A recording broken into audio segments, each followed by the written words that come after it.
give you a little tip on cutting in, guys. This is something I've been doing for years, and I think it's worth checking it out because I don't see many people, well, I've only seen one that does it.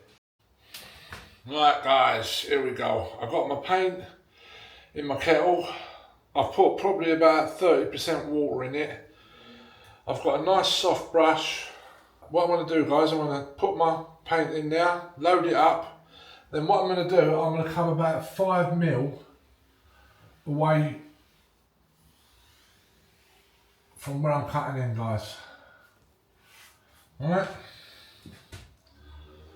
Got loads of control. Happy days. Right, this is the secret. So it's getting there, we're nearly there now, we're going to start painting. And stick with me, guys, and I'll show you what it looks like, the end result. Funny enough, it's ended up exactly the same as upstairs, the same colour. Yes, you must love sage. It was like a, I don't know, was it an happy mistake? She likes upstairs, so maybe she liked down here, but she couldn't quite get the paper that she wanted.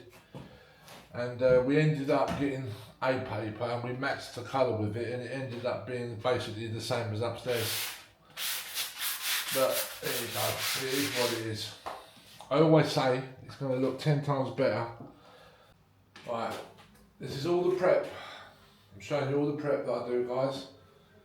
It's had a mist coat, it's had, I've gone over and filled out all the imperfections on the walls now. Gone back, rubbed the filler down, spot patched the filler. And my final thing that I'm going to do before I start painting, guys, is just rub over de-nibbing. It's called de-nibbing. I'm just going to give it a light rub all the way. Obviously being careful not to touch the clothing there because that's done.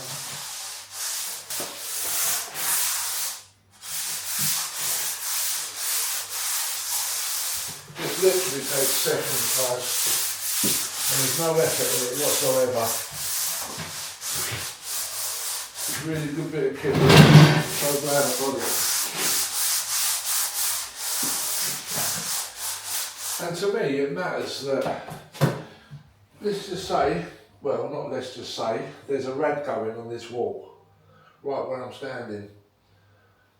And people have got the attitude, well, you're not going to see that, you know what I mean? There might be a little dent in there or an imperfection. But with me, I'll go the extra mile. I'll make sure that this is perfect, just like all the other walls. All the bottoms of the walls are perfect because it's just the way I am.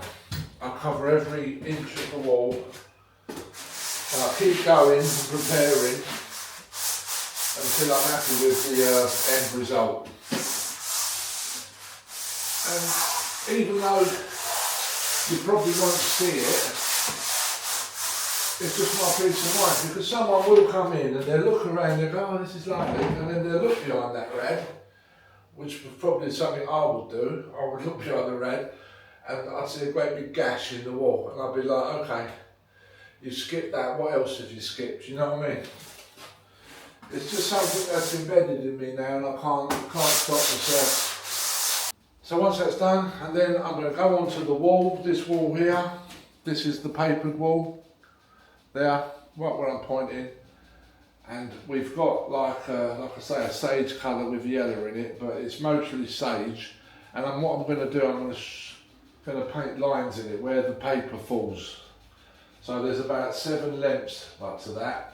Like a pair of numpties, we got 4 rolls. We was only supposed to get 3 at 50 quid a bloody roll. And how it happened, I don't know. We've ordered bloody 4. We paid for it, brought it home, and she's sitting there and she said, why do you need 4 rolls if you get like 3 out of a length? Well, that's 9 lengths, isn't it? And I only need 7. I said, I didn't order 4. She said, well, neither did I. You told me to get 4. I said, I bloody didn't. But we've ended up with 50 quid oversight. Right guys, here we go. I've got my paint in my kettle. I've put probably about 30% water in it. I've got a nice soft brush. What I'm going to do, guys, I'm going to put my paint in there, load it up, Then what I'm going to do, I'm going to come about 5mm away from where I'm cutting in, guys. Alright? Got loads of control. Happy days. Right, this is the secret. What I do now, guys, I load up, dab both sides, and then what I do, I wipe away one edge. So it's got no paint on it, okay? This side's got the paint, this side hasn't. So what I do, I offer the side with no paint up to the cutting edge. And I just wipe it on. Here we go.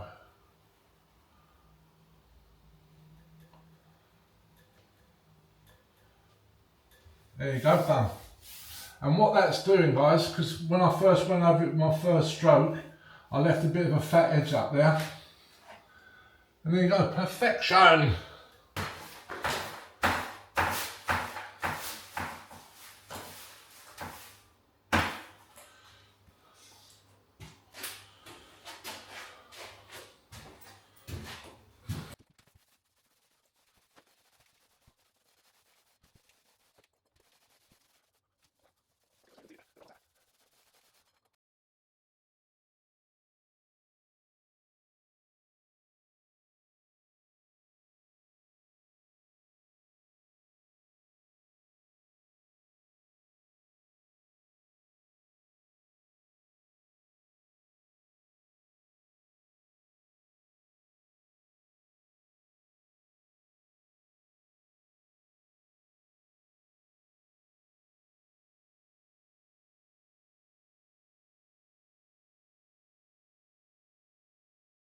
Right, what I'm doing here, guys, is putting my stripes in because this is where the paper's going to fall.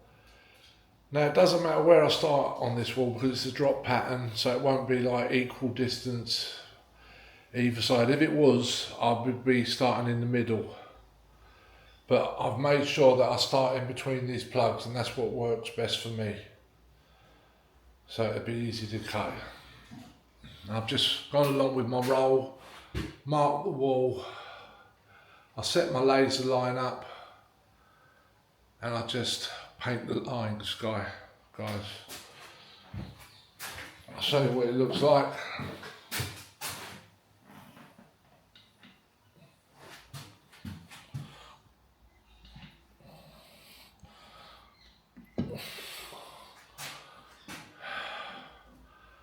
There you go. And that's all I do, I just go along and find every length and just paint a stripe in it, guys. And that's me set out for the wallpapering. Now when I start the wallpapering, I'm going to be starting over in this corner, because you should always start the furthest away from the door and work towards the door. This is something else I don't hear many people saying. Not to say that the paper is bad and it's going to overlap, but if it did, you wouldn't see the overlaps because you'd be walking in and this way. But if you started in that corner and you stood in that corner and looked to your left, you'd see every single overlap. So it's just a little tip for you guys. You always start from the furthest corner, meaning like you could start in that corner, you work this way, and then you'll work this way towards the door. But there's obviously some things that you can't do and you have to start somewhere else. But generally, like if you have to lose a pattern, you lose it above the door. Like above the door or into the window somehow. Or if you've got a chimney breast, like you lose it round the corner. It's awkward. You have to kind of figure it out as you go along, guys. Anyway, food for thought. Right, I'm just going to do this last few. Another little thing that you shouldn't do, guys, is leave like a roller mark, like a fat edge, because you will see it through the paper. So you've got to make sure you don't leave any fat edges, guys.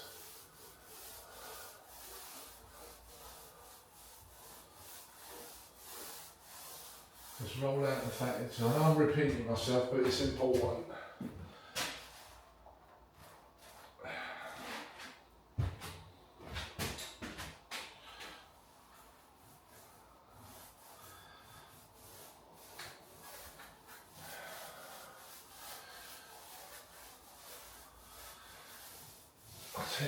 It's hot, really hot. I'm cream crackered. There's my next line, set it to there, and away you go.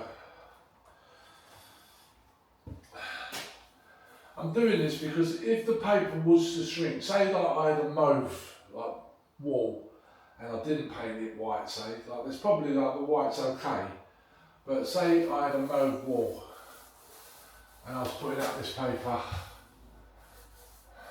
and it just, the joints like just shrunk ever so slightly, you'd see that mauve.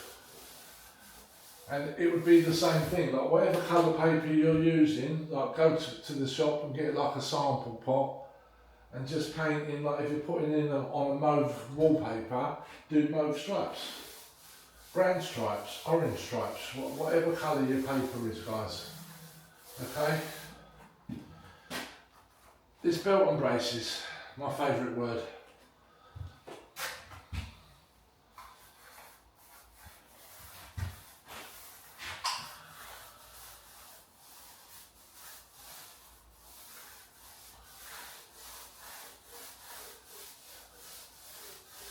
And what I do before I paper this, I give the wall another little rub because I want it to keep to this paint, you know what I mean? So, or I might size the wall with the paste, you can do that, you paste the wall with the paste, that's called sizing.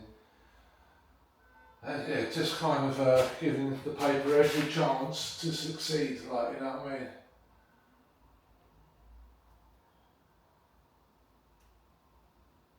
But I've totally lost faith in all them ones that it says it does like 10 rolls and all that crap, you know what I mean? It just doesn't, they're crap. So what I'm going to be doing, I'm going to go into Screwfix and purchase no nonsense paste. It's in a tub and it's a lot better, it's a lot stronger. Like I say, you've got to give yourself every chance.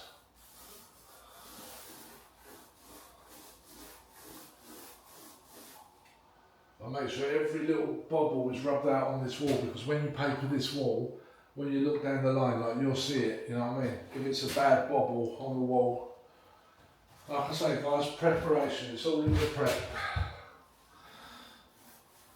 Can't stress that enough.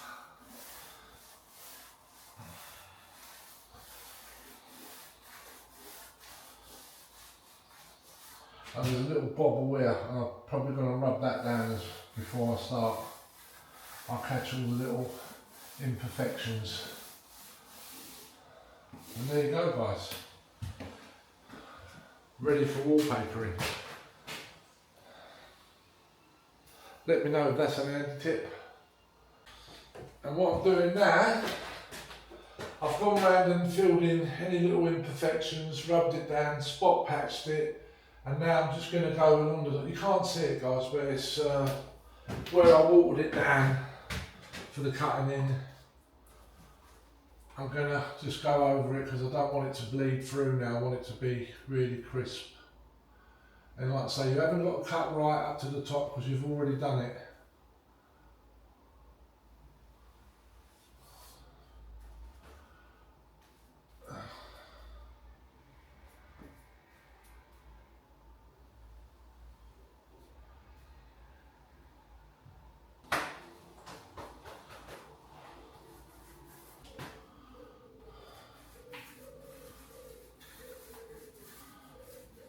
Just up here, I've noticed an imperfection. I'm going to come up there and rub that down before I do my final pass. I don't like that. Something's gone wrong there. But like I say, you can catch it.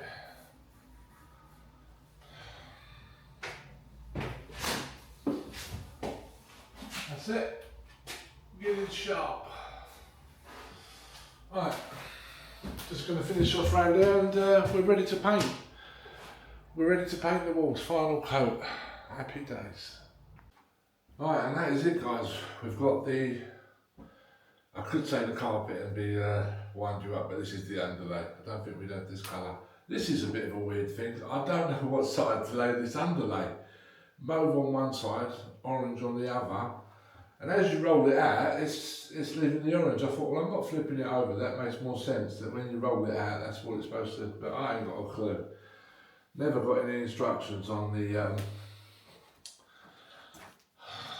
bloody, what side it should be. Let me know, guys. I'm pretty sure I've got it wrong. I think it's the mauve side. But this is the final day, guys, in here, because I've been finished about a week ago, really. Just we're still waiting on the carpet. It's coming tomorrow, fingers crossed. And I reckon this is taking me about 3 weeks. But I'm talking snail's pace, because we haven't had like the deliveries coming in like any day soon. Like there was no point rushing. So it kind of put me on a go slow. Not the ideal thing to do, but like I say, I've timed it that I've just got a little bit more prep, because what I've done, especially when I was laying the underlay, I've noticed a few little imperfections on the floor. When you're on your hands and knees, you tend to notice it a bit more. You're looking, and it's not serious. Just I'll show you guys. I'll show you what I found. Let's turn you around.